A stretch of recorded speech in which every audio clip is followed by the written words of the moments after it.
রাজনীতিতে শেষ কথা বলে কিছু নেই, এই প্রবাদটি বারবার সত্য প্রমাণ করেছে বিশ্বের বিভিন্ন প্রভাবশালী নেতারা। জেল জুলুম কিংবা দীর্ঘ নির্বাসন যে কোনো নেতার রাজনৈতিক জীবনের ইতি ঘটাতে পারে না, বরং অনেক সময় তা জনসমর্থনের ভিত্তি আরো মজবুত করে।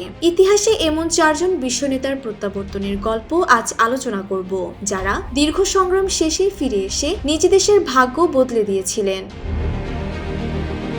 ৮০-র দশকে দেশ থেকে বাধ্য হন বেনজির ভুট্টো। লন্ডনে নির্বাসিত থেকেও তিনি পিপলস পার্টির হাল ছাড়েননি। ১৯৮৮ সালে স্বৈরশাসনের অবসানের পর দেশে ফিরে অভাবনীয় বিজয় অর্জন করে এবং মুসলিম বিশ্বের প্রথম নারী প্রধানমন্ত্রী হিসেবে শপথ নেন তিনি।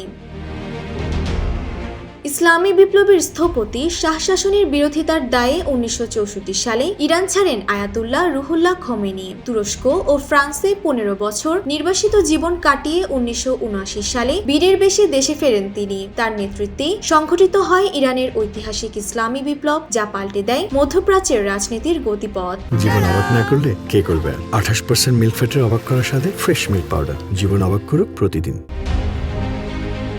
ভ্লাদিমির লেনিন নতুন রাশিয়ার প্রতিষ্ঠাতা, যার শাসনের বিরুদ্ধে বিপ্লবের দায়ে লেনিনকে সাইবেরিয়া সহ ইউরোপের বিভিন্ন দেশে যাযাবর জীবন কাটাতে হয়েছিল। ১৯১৭ সালে নির্বাসন থেকে ফিরে অক্টোবর বিপ্লবের মাধ্যমে বলশেভিকদের ক্ষমতায় আনেন তিনি, যার হাত ধরেই জন্ম নেয় আজকের পরাশক্তি রাশিয়া।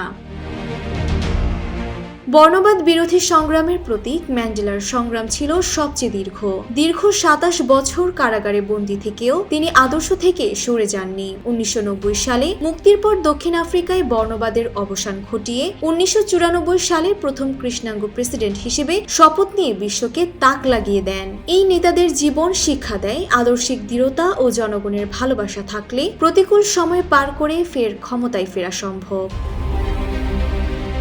ডেস্ক রিপোর্ট, জয় জয় দিন।